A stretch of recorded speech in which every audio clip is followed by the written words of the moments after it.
ప్రోగ్రాంలో బడితుల ఆరోగ్యం మరియు శ్రేయస్సు అని సంబంధించి మనం 8 పూర్తి అయిపోగొడుతున్నాం. 9వది వచ్చేసి పునరుత్పత్తి ఆరోగ్యాన్ని పెంపొందించకుండా, తర్వాత ఇంకోటి ఎయిడ్స్ వ్యాధిని నిరోధించాలి. ఇప్పుడు ఎయిడ్స్ వ్యాధి అన్నప్పుడు ఎలా వస్తుందంటే ఒక ఆడమగ కలిసి వస్తుంది. అంటే అవతల వాళ్ళకి ఎయిడ్స్ ఉండాలి, అర్థమైందా? ఇంకోటి ఏంటంటే కొంతమంది ఎయిడ్స్ వ్యాధి ఉన్న వాళ్ళు సూదులు ఎక్కించుకుంటున్నారు కదా, ఆ సూదులు మనం వేసుకుంటే మనం వస్తుంది. ఈ విధంగా ఎయిడ్స్ అనేది వస్తుంది.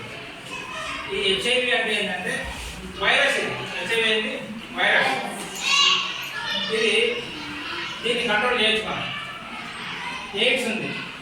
ఈ ఎయిడ్స్ ఏమైందంటే మన యొక్క మనలో ఉన్నటువంటి బలాన్ని తగ్గించేస్తుంది, వ్యాధి నిరోధకతను తగ్గించేస్తుంది.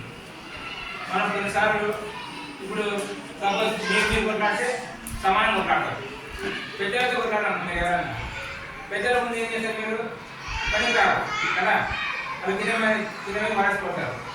అట్లా ఈ ఎయిడ్స్ మనలో వైరస్ ప్రవేశించిన తర్వాత మన వ్యాధి నిరోధక శక్తి ఏం చేస్తున్నది పడయం వస్తుంది. అప్పుడు మనకు అన్ని రోగాలు వచ్చేస్తాయి. ఈ రోగం లేకుండా వచ్చేసాయన్నమాట, అర్థమైందా? కాబట్టి ఈ ప్రత్యుత్పత్తి ఆరోగ్యమైన మరియు హెచ్ఐవి నిరోధం అన్నప్పుడు మనం ఏం చేయాలంటే ఆరోగ్యము అన్నవాళ్ళు ఆరోగ్యం.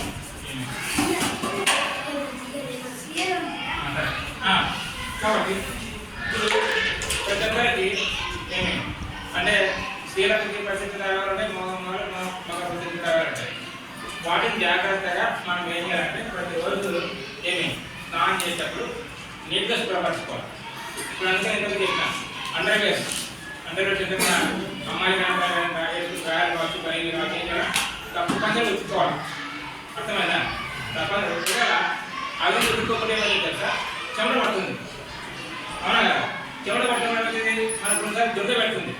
దుర్గ అంటే చెర పెడుతుంది కదా. కొన్నిసార్లు ఇక్కడ ఈ సంకల్లో కావచ్చు, లేకుంటే ఇక్కడ ఈ మధ్య ఈ యొక్క ఈ భాగంలో ఈ వాటిల్లో ఏమవుతుందంటే జిల పెడుతుంది. జిల పెడితే మనం ఏం చేస్తాం, ఏది జిల జరుగుతుంది అనుకుంటాం. అయితే మనం మనం ప్రతిరోజు స్నానం చేస్తూ డ్రెస్సులు మార్చుకుంటున్నాం అనుకో, మన భవిష్యత్తులు కూడా మనం ఆరోగ్యంగా ఉంటాం. కొన్నిసార్లు కడుపు నొప్పులు వేస్తుంది, పేపర్లు వస్తున్నాయి కడుపు నొప్పి కాలేక చనిపోయిందని చెప్పేసి. వాళ్ళ కడుపులో కొన్నిసార్లు అంటే కొన్ని ఆహార పదార్థాలు అయితే నిరుపులు ఏర్పడతాయి. నిరుపురుగులు ఏం పెరుగులు, మనకి ఐరన్ టాబ్లెట్ ఇస్తారు కదా, ఐరన్ టాబ్లెట్లు మొదలైన నిరుపురుగు దినోత్సవం జరిగింది. నిరుపురుగులు చావడానికి ఏం చేస్తారంటే టాబ్లెట్ ఇస్తారు, చప్పడని చెప్తారు కదా.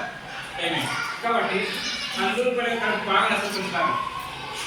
దానివల్ల ఏమంటే ఇది బాగా కాదనుకుంటారు. రాజులు అన్నీ బాగా అయిపోతాయి. మనం ఏంటంటే టాబ్లెట్ వెళ్ళిపోం, మెయిన్గా తల్లిదండ్రులు చెప్పము, టాబ్లెట్ వెళ్ళిపోం.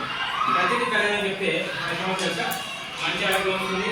తర్వాత డాక్టర్ తీసుకొని తీస్తారు, మనం ఏం చేస్తాం, ఇంకోటి కూడా కడుపు వస్తే ఏం కాదు, డాక్టర్ పోతే అయిపోతుంది అని చెప్తాం మనం. అవునా కదా? కాబట్టి అది గుర్తుంచుకోండి. అపోహలు ఏంటంటే అన్నం తింటే ఎయిడ్స్ వస్తుంది, హెచ్ఐవి వస్తుంది అనుకుంటారు. అందరూ కలిసి ఏం కాదు. తర్వాత వాళ్ళని కలిసి ఇచ్చినప్పుడు కాదు, అర్థమైందా?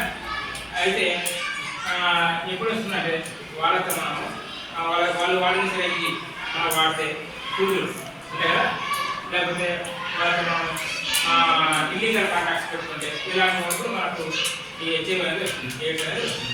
హెచ్ఐవి అనేది వైరస్, ఎయిడ్స్ అనేది మనకి వ్యాధి నిరోధక శక్తిని తగ్గించేసి పూర్తిగా ఇతర వ్యాధులు రావడానికి ఆస్కారం ఉంటుంది. దానికి కౌన్సిలింగ్ చెప్పడం ఏఆర్టీ ఉంది, యాంటీ రిట్రోవైరల్ థెరపీ అంటుంది. ఈ యాంటీ రిట్రోవైరల్ థెరపీ వాడితే ఈ యొక్క వ్యాధిని నివారణ చేయొచ్చు. పూర్తిగా ఈ వ్యాధిని తీసేయాలని నివారణ చేయొచ్చు, అది గుర్తుంచుకోండి. కాబట్టి కొన్ని ఫ్రెండ్లీ హెల్త్ సెంటర్స్ ఉన్నాయి. ఆ ఫ్రెండ్లీ హెల్త్ సెంటర్లో కూడా మనం అడిగితే మన సమాచారం ఇస్తాం. వాటి ముఖ్యంగా మన ఆరోగ్యాన్ని జాగ్రత్తగా కాపాడుకోవాలి. ప్రతిరోజు స్నానం చేయాలి, తర్వాత లోతులు ప్రతిరోజు మనం పెట్టుకోవాలి, తర్వాత మన బట్టలు ప్రతిరోజు మనం పెట్టుకోవాలి. అవి మన కార్యక్రమం. వీలైనంత దూరంగా అమ్మాయిలకి అబ్బాయిలకి దూరం ఉండడం చాలా మంచిది. అదే మన ఆరోగ్యాన్ని కాపాడుతుంది. సరేనా? ఓకే.